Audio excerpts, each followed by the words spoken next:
Jakobi Meyers wants out of Vegas, and while the Pats should be interested, they need to show a certain level of restraint. That's what we start in this episode of Locked On Patriots.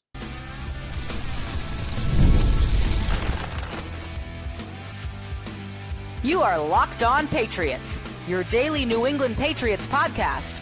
Part of the Locked On Podcast Network, your team every day. What's up, Patriots fans? I'm your host, Nick Cattles, born and raised in New England, also host of the Everything Pats podcast, co-host of the Greg Bedard Patriots podcast with Nick Cattles, and a sports talk show host veteran. On today's episode, anxiety over one defensive position is not getting any better after the last two practices. Also, I need your help. I need your help after feeling like I'm taking crazy pills over Christian Gonzalez's reputation. But first, the Pats could get present help from their past. We appreciate you joining the show, making us your first listen, and for being an everydayer. The Locked On Patriots podcast is a proud partner of the Locked On Podcast Network, your team every day. And today's episode is brought to you by FanDuel.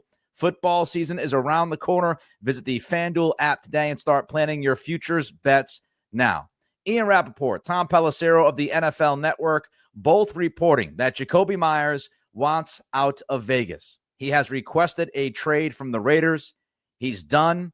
He has been working or trying to work on a contract extension with the team.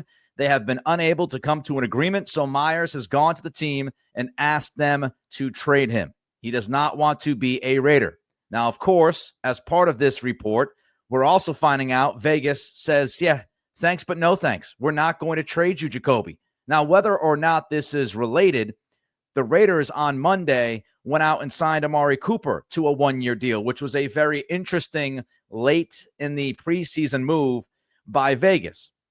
The Patriots should absolutely be interested. Of course they should be interested in Jakobi Meyers, but they need to be reasonable. I wouldn't go crazy for Meyers. It's not like a Micah Parsons type deal when you walk up and you say, I am willing to give up almost anything for that kind of talent. Meyers is a good football player, a really good football player, but he's also not a number one receiver. I think he's more a 2. Some might even argue he's a 2B. He's really good, but he is not a top 10, top 15 guy at that position. But what he is for the Patriots, if they did make a deal for a guy like Jakobi Meyers, he's an immediate upgrade. I think a lot of people overlook what Meyers did last year for the Raiders because the Raiders weren't very good. They were shuffling quarterbacks in and out. But Meyers, he finished with 87 catches, over 1,000 yards, and 4 touchdowns. And he did that with not 1, not 2, but 3 different quarterbacks. That is incredibly difficult to do. To have those types of numbers with 3 different guys throwing you the football, 87 catches, 1,027 yards, and 4 touchdowns. And you know how many drops Meyers had last year? That would be 0. 0.0. Meyers did not have a single drop last season. 87 catches, not a single drop. 3 different quarterbacks, 3 different ways they throw the football to you. And somehow, some way, you're not only incredibly productive, but you are unbelievably efficient and you take care of the football. Meyers, of course, when he was with the Patriots, was known mostly as a slot guy, but he can really play everywhere. He can play inside, he can play outside. And we know that Josh McDaniels absolutely loves using his wide receivers in different ways. He likes moving his receivers around at the line of scrimmage. So if you have somebody out there like Jakobi Meyers and Stephon Diggs, both of those guys are capable of playing inside and outside. So you can play games against the defense, whoever you're playing that week. It's one of the reasons why Pop Douglas has run some routes from the outside. He's not your prototypical boundary receiver, not with his size, but he's being put out there on the outside because McDaniels loves to have that versatility to his offense. And Meyers is very versatile, just like Diggs, just like the Patriots, I'm sure, hope is going to be the case with Kyle Williams eventually. And when you think about Meyers, he really would be the perfect target for this operation where the program is at right now. We talked about so much when Mike Vrabel took over culture. He said that word a billion times, and he continues to say that word, culture, culture, culture. Jakobi Meyers would be a great culture fit. He is a selfless football player with an incredible background story that we all know by now because of how he came up with the Pats. He is somebody that I think has the right level of humility. He would be a great fit in the locker room. He would be, I believe, a seamless fit into this locker room with the other vets that you have brought in. And not just off the field would he be a great fit for the culture, but you think about on the field. Meyers, one of the best things about him in this idea of do you try to trade for him is because it should be an extremely quick transition for Meyers. If the Patriots did trade for Meyers, let's say Vegas hypothetically acquiesces and they say, you know what, we brought in Amari Cooper because we just got to reset things here. We've got to do things differently. Tom Brady being a part of that program now, we got to change the way we do business. And if Jakobi Meyers is unhappy, we're just going to move on from him. We don't want to, but we feel like we need to. Let's say the Raiders change their mind and say, we're going to trade Meyers. It's a quick transition from Vegas to New England for Jakobi Meyers because he's worked with Josh McDaniels before multiple times. He knows the Josh McDaniels offense like the back of his hand. You would not be acquiring somebody who would need weeks of a ramp up to figure out what this offense is trying to do. Meyers could literally parachute in and be that guy. He can parachute in and be one of your best receivers on the team. He's an immediate upgrade, as I said, and he would work perfectly with McDaniels. And he knows the market. He knows what people expect in New England, in Boston. He has felt that pressure before. He understands how the media is going to react to certain things. He can help guide the younger receivers along with Stephon Diggs. Meyers can teach the younger guys. This is how we do it, and this is how you have to do it in a market like this. But you have to be reasonable. You don't bend over backwards to acquire Jakobi Meyers. As much as I enjoy him as a football player, as much as I do think he would help this program out and would be that upgrade in that wide receiver room, you have to be reasonable. I'm not looking to give up more than like a third-round pick for Meyers. He's going to be 29 years old in November. And we know when receivers hit 30, they usually start that decline. So he's going to be 29 in November. And as part of a trade, he's going to want a new contract. He's got 1 year left at about $10.5 million.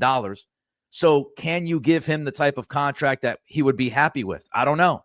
If he's looking for a 3 or 4 year deal at big money, thanks, but no thanks. I don't think he would be asking for that. Maybe 2 years, $30 million gets it done. I don't know. You can play around with the guarantees. We know the funny money in the NFL, but he turns 29 in November. He's going to want a new contract. And the other part of this that you have to think about is the young receivers. Do you want to continue to develop Pop Douglas into somebody who might be as productive as a Meyers in this offense? Do you want to put all of your eggs in the Kyle Williams basket and develop him? Kayshon Boutte, do you believe he can be a 2 receiver? Or is he just a guy that is good enough to be here and play for you, but ultimately, long-term, he's not the answer? How about Efton Chisholm? How much do they love Efton Chisholm in the building? Is he a good story, or is he a really good football player that you think can give you some good production over the next 2, 3, 4, 5 years? Because you do want time to develop some of those younger receivers. And Meyers could be that bridge. So yes, I would be interested in Jakobi Meyers. I would place the phone call to Vegas. I would ask them what they want. If they want anything more than a third-round pick, I'm out. I am out. Because I don't think you make that type of move for a Jakobi Meyers. So third-round pick, we'll have a conversation. Anything more than that, I'm walking away. My concerns grow deeper about one particular roster spot. Find out which one and why next as we continue with today's episode of Locked On Patriots, part of the Locked On Podcast Network, your team every day. August 26th is officially FanDuel Futures Day, a brand new holiday for football fans who live for bold predictions and preseason hunches. For just 24 hours, FanDuel is giving you deals on NFL season predictions. So whether you're calling your MVP shot, eyeing a long shot division winner, or ready to crown your Super Bowl champ before week one even kicks off, this, my friends, is your moment. Take a flyer on the MVP race. Is this the year that Patrick Mahomes reclaims his title? Maybe you're looking at the Denver Broncos in the AFC West. A lot of talk about them and how good they could be. Maybe you want to look at their chances of being a champion come February. Or you can parlay your division winner, dark horses. Do you have belief in J.J. McCarthy? Check out the Vikings in the NFC North. Visit the FanDuel app today and start planning your futures bets now, because Futures Day is one day and one day only, August 26th. FanDuel, play your game. We have an important request before we get moving on, a position that I've got more anxiety by the day. Lockdown wants to hear from you. We've put together a survey to learn more about our listeners and make your favorite podcasts even better. This is your chance to tell us what you like, what you don't, and answer questions about our advertising. Go to lockedonpodcasts.com/survey to get started. Everyone who completes a survey will be entered for a chance to win one of 10 $100 Amazon gift cards. Again, that's lockedonpodcasts.com/survey. You can also find the link in the show notes. And of course, thanks to all of you for helping us out. The Patriots, they lack depth in several spots. We know that. This is going to be, a 2 or 3 year situation for Mike Vrabel to fully build this team up the way that he wants to. Not everything is going to be accomplished in one offseason, not with the roster that he was given from the Gerard Mayo days, especially with that 2024 draft and how it continues to look terrible, aside from Drake May. So they lack depth in several spots, but it is getting light. And I mean really light in the linebacker room. First 2 practices this week open to the media. Jahlani Tavai not practicing. Not a surprise. He has not practiced much at all during this camp. That's a part of this problem. So Tavai not practicing. Jack Gibbens also not practicing. And you started this camp wondering if you had enough at linebacker.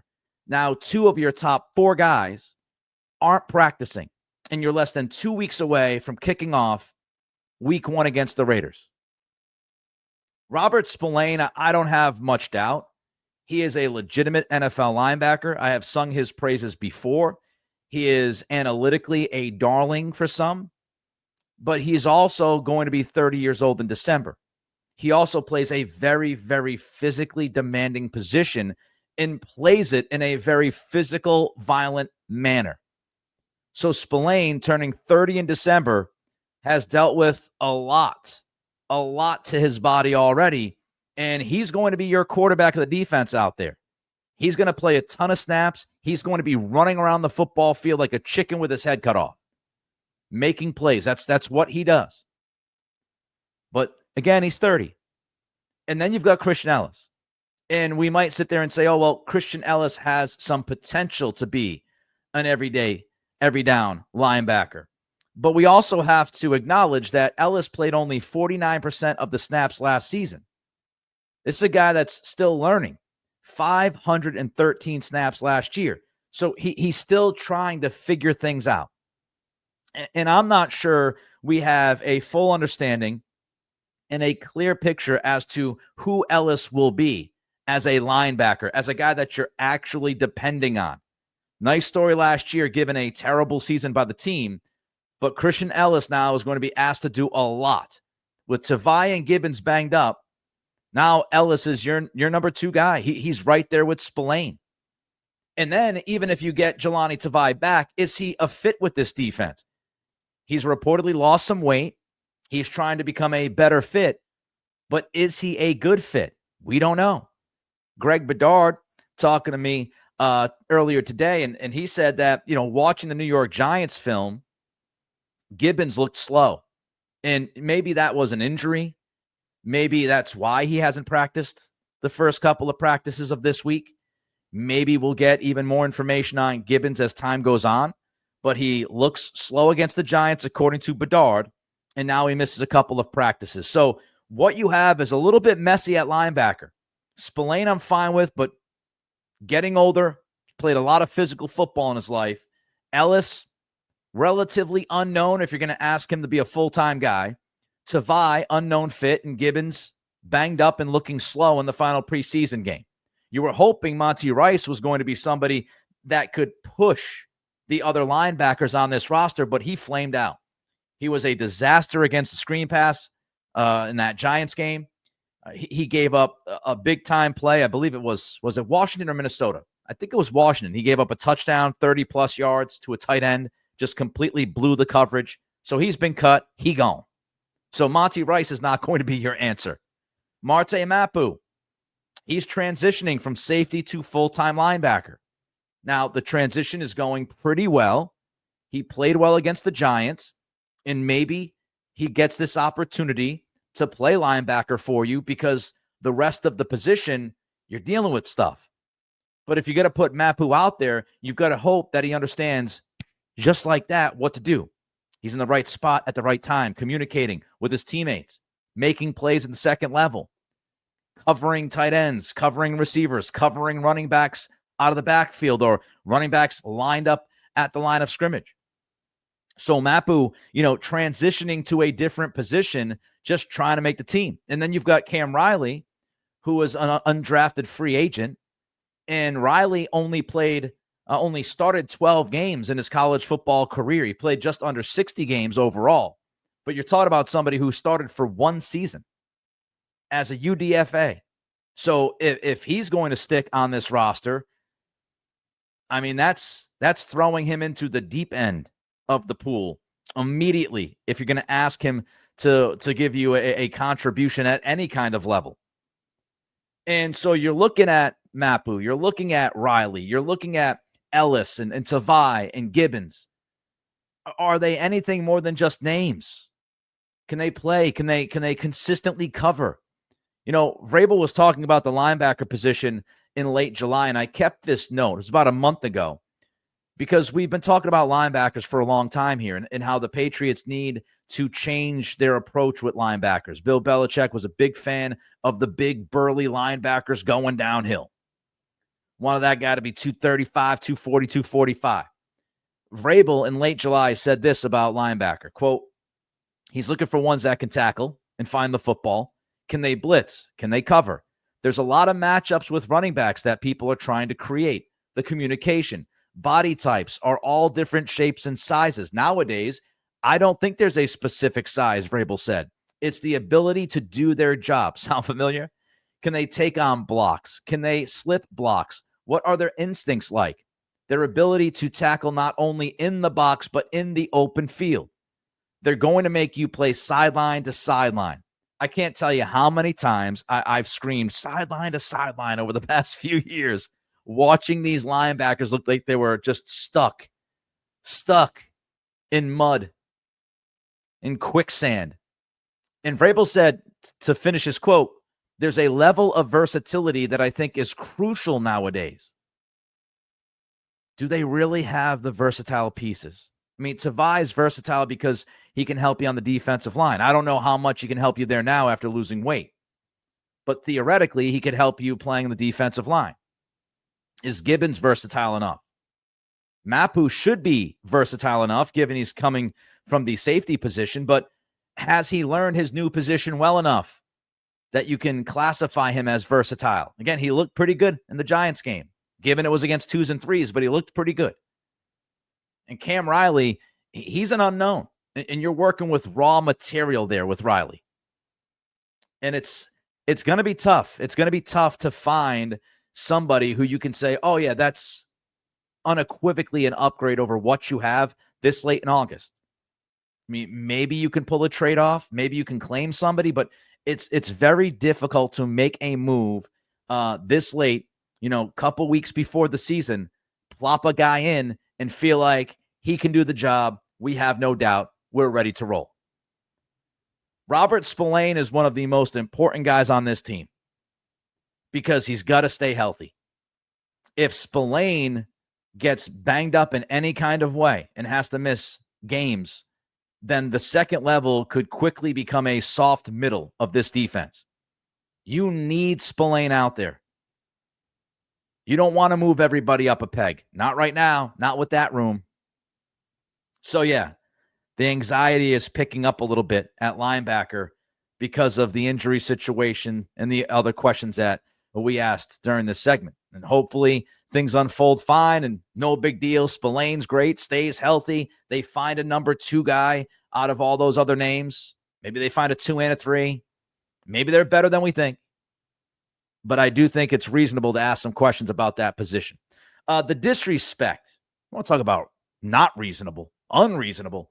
The disrespect of Christian Gonzalez grows louder. And I'm wondering if I'm the delusional one. Maybe I am. That's coming up as we continue with today's episode of Locked On Patriots, part of the Locked On Podcast Network, your team every day. This episode is presented by Yahoo Fantasy. The NFL season is right around the corner, and you can feel that buzz. Fantasy football season is here. Everyone's researching, drafting, and building their championship squads.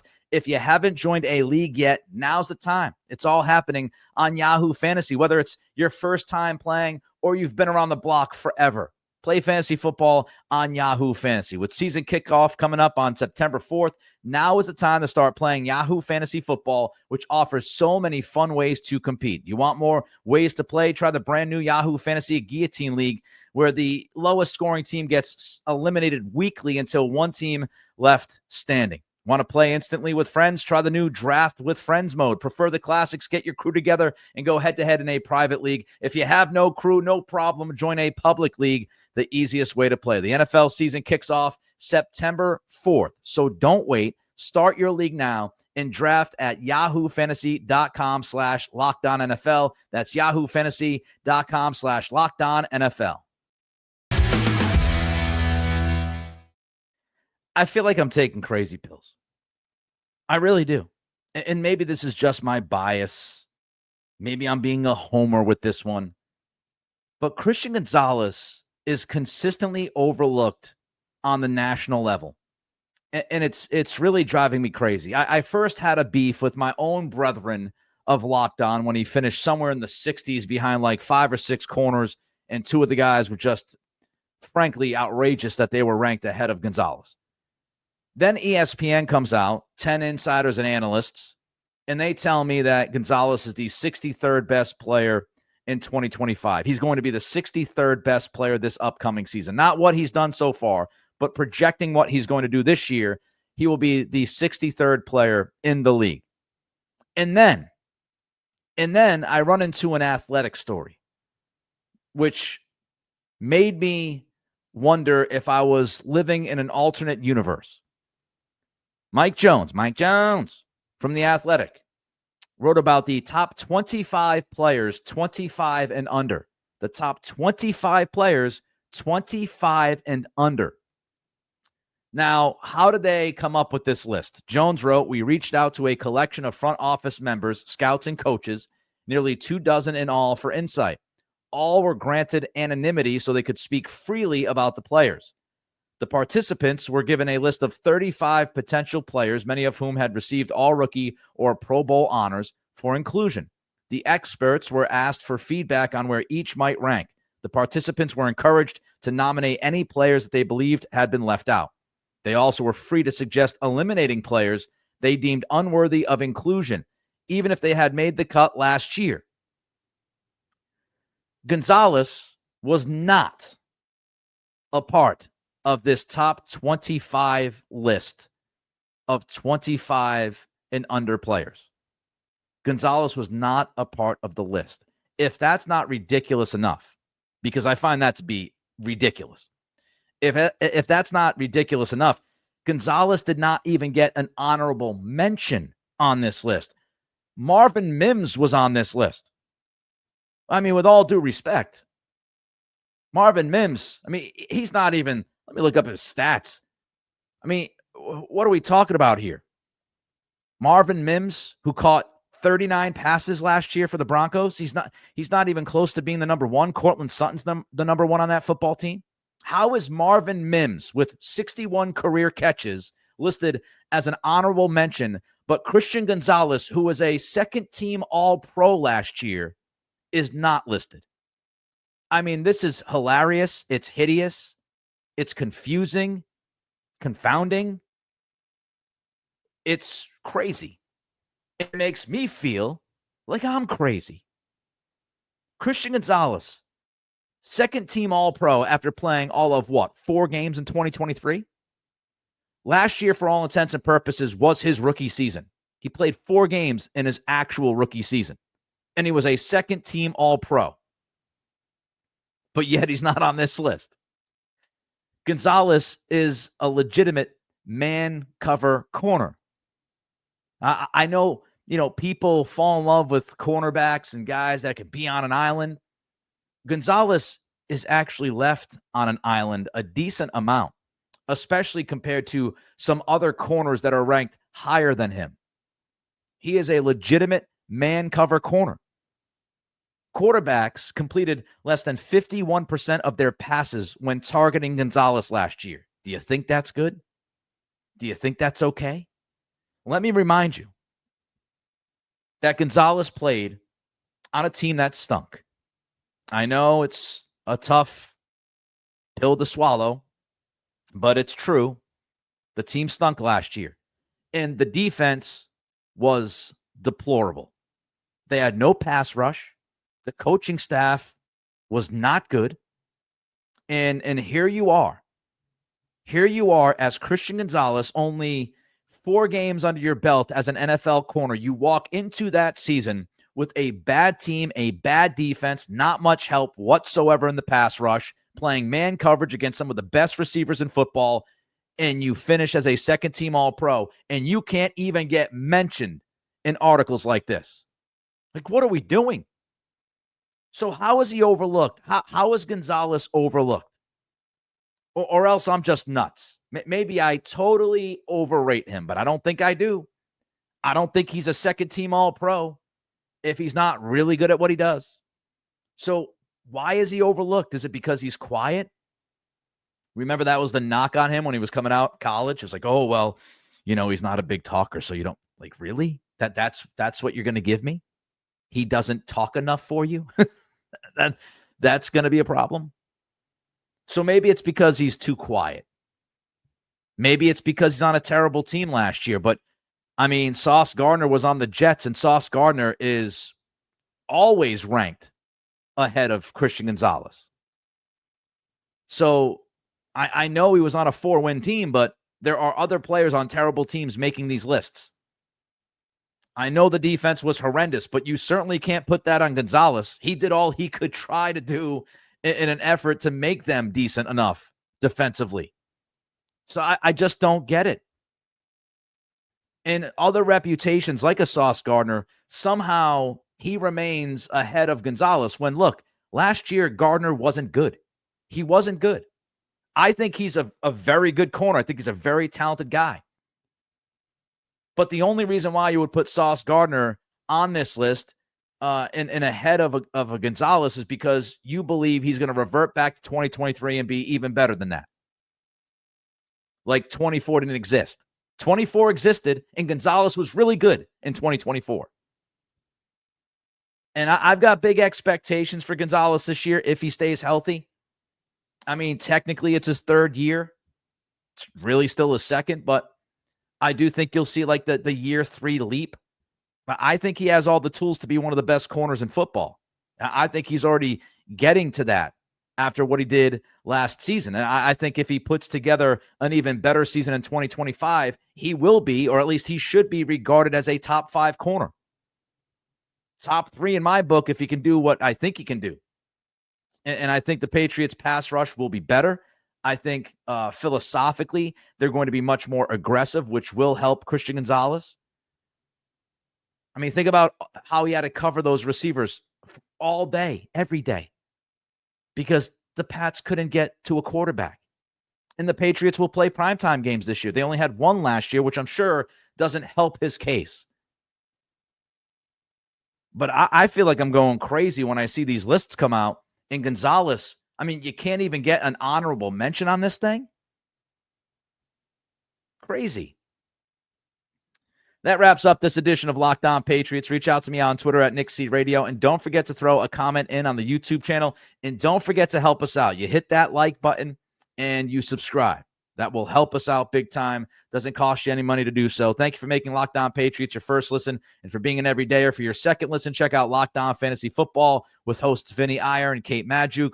Find Locked On Fantasy Football on YouTube or wherever you listen to podcasts. Have a great day, and we'll see you tomorrow.